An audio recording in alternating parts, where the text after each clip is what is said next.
Hello YouTube, it's RCB and welcome to my very first RCB Ranks video, where in honor of Sunday being the premiere of the new season of Doctor Who and the premiere of Jodie Whittaker's 13th Doctor, I will be doing my 13 favorite episodes of Doctor Who.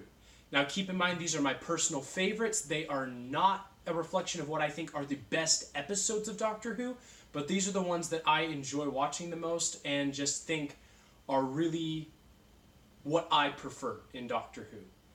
So, coming in at number 13 is Series 9, Episode 11, Heaven Sent.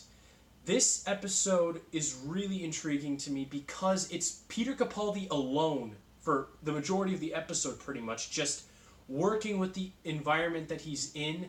There is a monster, there is a brief interaction with the Gallifreyan boy and Clara, but for the most part, he's on his own. He's just lost Clara. He's stuck in his confession dial trying to find a way out. And the whole episode is very introspective for the Doctor. He's having to face a lot of the reasons why he left Gallifrey in the first place and facing a lot of what he's found wrong with Gallifreyan society when he left, the reasons he left, and the reasons he did what he did in the Time War. And Peter Capaldi just nails this. You can tell from the writing of this episode that they knew that they needed someone like Peter Capaldi, an older, grizzled, hardened by the life he's lived Doctor, to pull this episode off. And that's why this is in the top 13. At number 12, we have Series 10, Episode 12, The Doctor Falls. This is my favorite series finale for any series that Peter Capaldi did as the Doctor. Largely because you get the first time in history of Doctor Who interaction between two incarnations of the Masters. And John Sim and Michelle Gomez just play off each other so hilariously and beautifully in this episode. It just makes it that much more enjoyable. And you also get to see my other favorite villains, the Cybermen, from the earliest form of the Cybermen from Mondas all the way up to the more recent iterations of the Cybermen. And it's also just a really emotional episode because Bill's coming to the grips with the reality that she's a Cyberman now.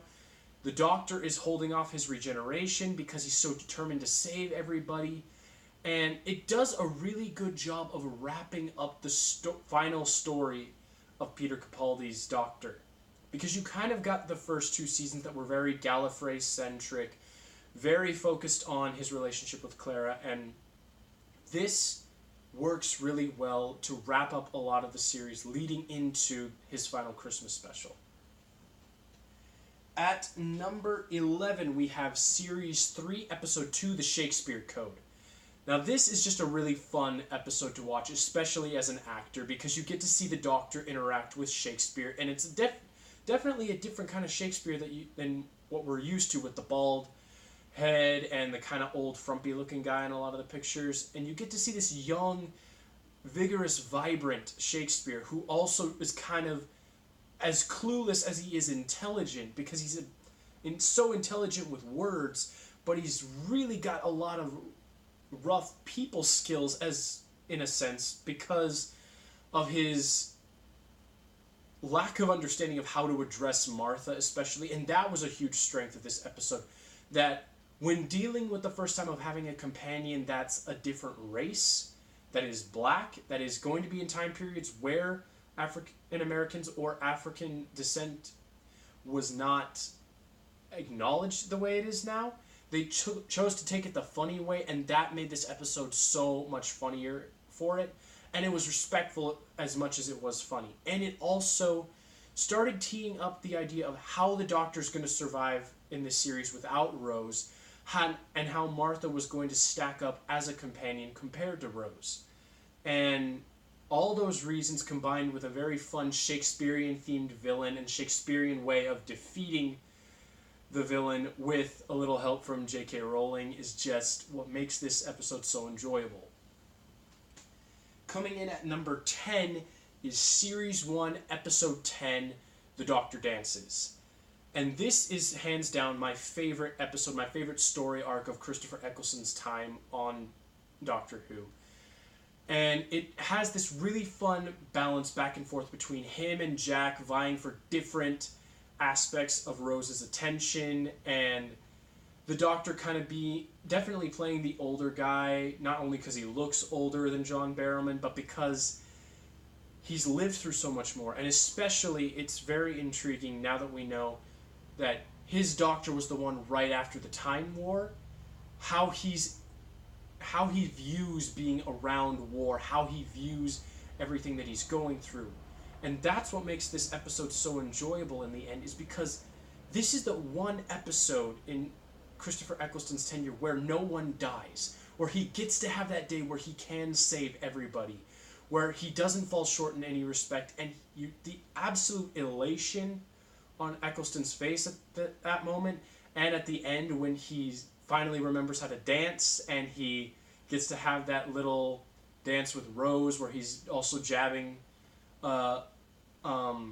Jack just a little bit. It just makes this episode completely enjoyable and one of the stronger ones during Eccleston's time on Doctor Who. Coming in at number 9 is the Christmas special from 2009, The End of Time Part 1. Now, I definitely feel like the stronger part of this story is in Part 2 of End of Time, but Part 1 still does an amazing job of setting up what is going to be the final story for David Tennant's Doctor. And it's really an amazing story because you get to bring back John Sims' Master.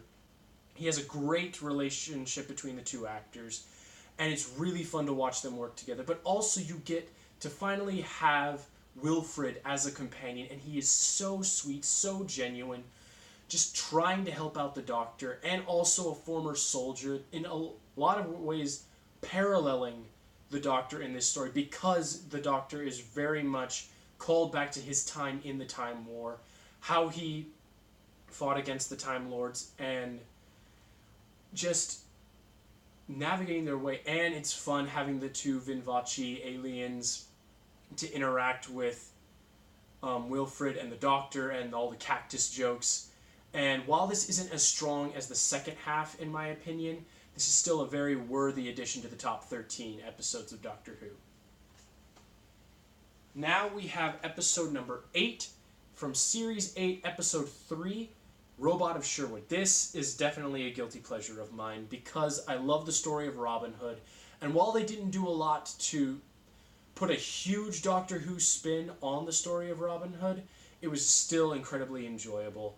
And it works so well to have that young, vigorous, and optimistic, most of the time, version of Robin Hood to counter the now more not as optimistic Peter Capaldi Doctor, and in the end, the Doctor having to realize he is more like Robin Hood than he would care to admit, because they are both heroes that have to acknowledge that they are heroes not for the sake of being heroes, but for the sake of inspiring heroism in others.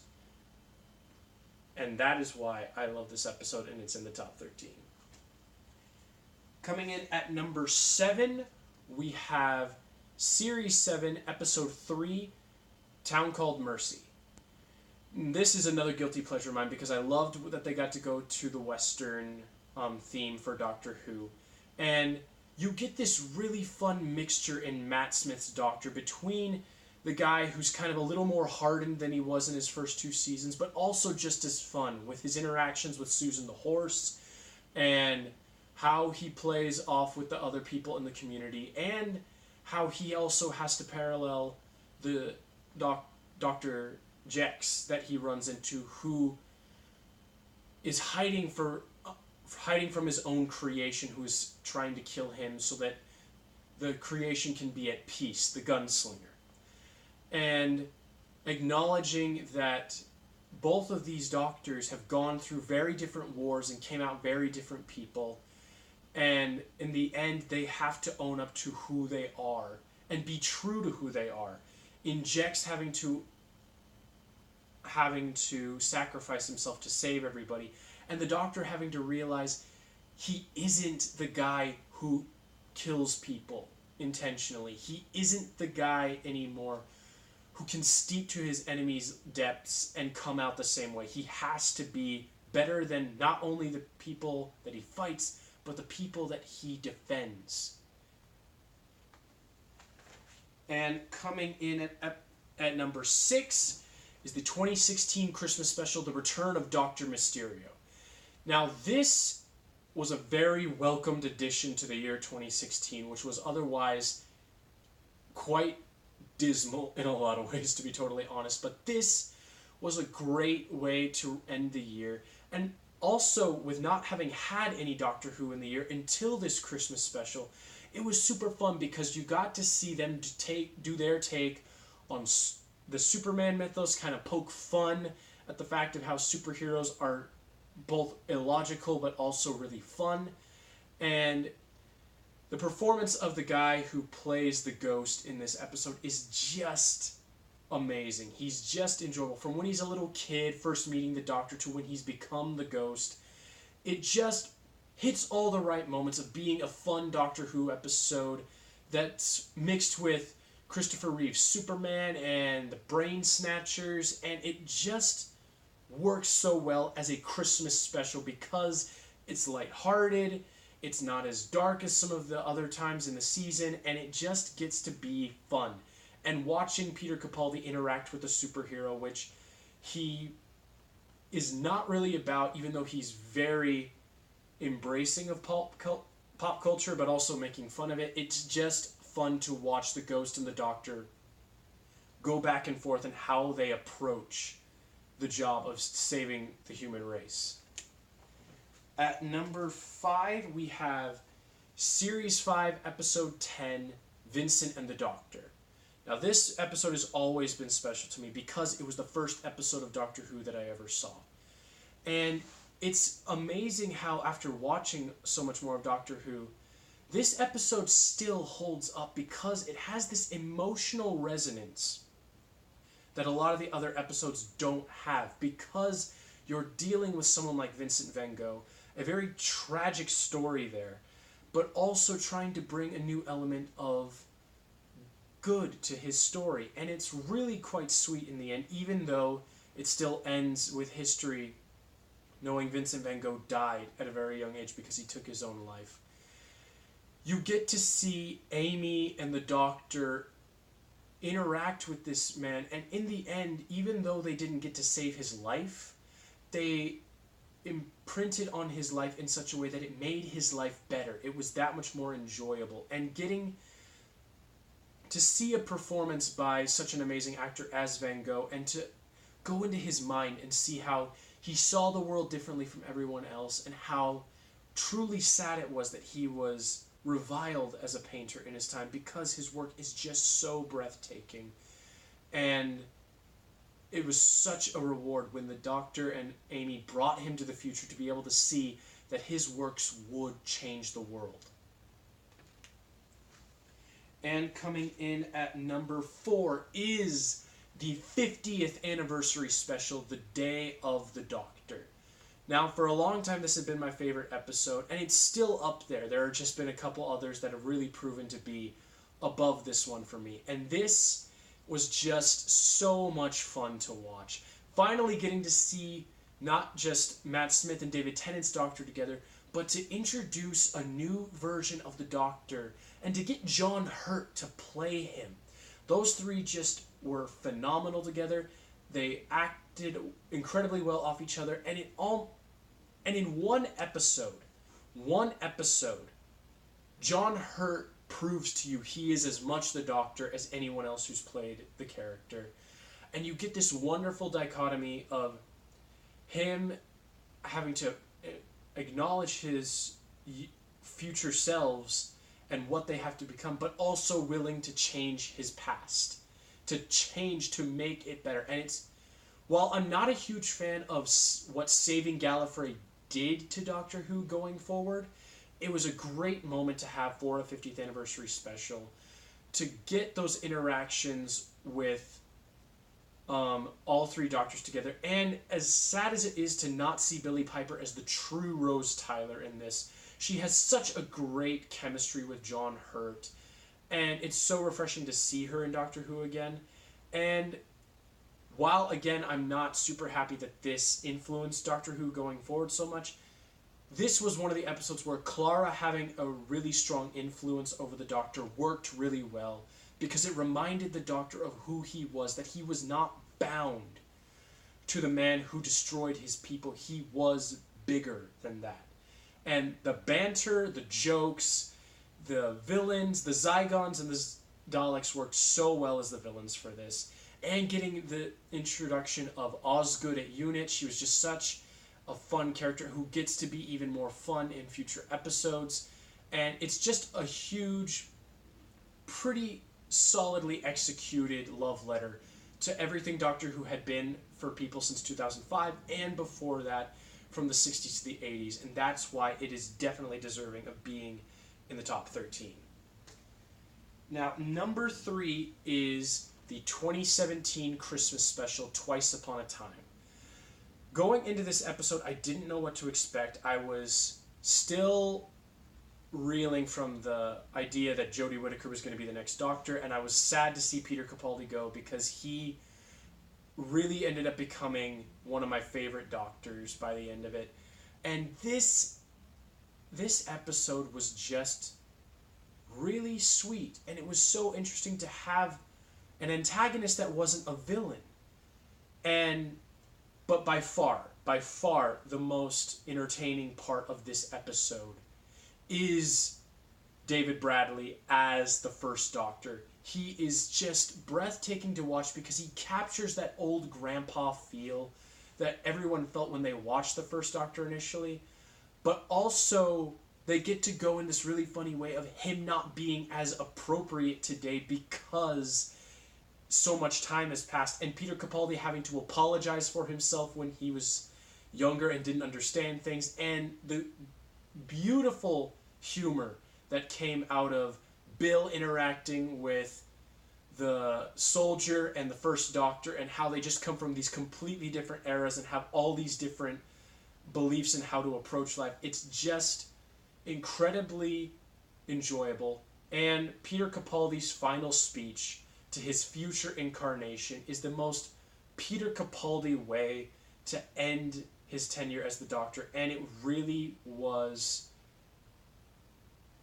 just sad, but you accepted it as it was happening, and it just makes this a solid episode, and also leaves me very interested to see where we're going forward in a new era of Doctor Who with Jodie Whittaker as the Doctor.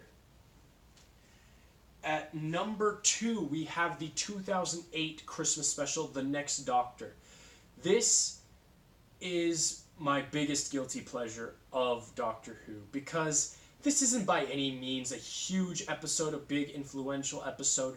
It's just a really fun one-off adventure for David Tennant, and he gets to meet this guy who thinks he's the Doctor, and it's so quirky and impressive that this guy can take on what it means to be the Doctor while still being human. And again, my guilty pleasure of one of my favorite villains being the Cybermen. I just love their incorporation into the 1850s, how they have to adapt because they don't have the technology that they're used to. And the Doctor and Jackson Lake and Rosita are just this beautiful trio in this episode that gets to tell a very human story about how Jackson Lake came to be the Doctor. And it's really quite sad, but also beautiful. And you get to see a lot of that in the Doctor, too, because he gets to be amazed at what it's like seeing the Doctor for the first time, because Jackson Lake is so capable of being the Doctor just like he is. And all of that combined with a pretty happy ending, given that the Doctor was just going to walk away, but he got convinced to stay for Christmas because he had just lost everyone that he had been traveling with. And it was really nice to just get to see David Tennant have a happy moment after all of his former companions either walked away or he had to leave Donna behind. And this is just a really sweet and enjoyable episode for me. And coming in at number 1, my ultimate favorite episode of Doctor Who is the 2010 New Year's special, The End of Time Part 2. This episode is, in my opinion, the best episode of Doctor Who in New Era Doctor Who, because Russell T Davies did a great job of wrapping up the entire story that he had been working towards for 4 series and all of his specials. And David Tennant is my favorite Doctor. He will always be my favorite Doctor because this is an era that really had great storytelling. It may not have a lot of my favorite episodes in it, but that's just because the overall story arcs of David Tennant's series were just so strong as a story that individual episodes don't necessarily do it justice because the overall story is so good. And this is by far my favorite story because you get to see a man facing death who does not want to face death. He relates so well to the humanity in all of us that he doesn't want to let go. He doesn't want to go. And you get to, and it's just sad and tragic and beautiful that his story ends because he saves such a sweet man in Wilfred.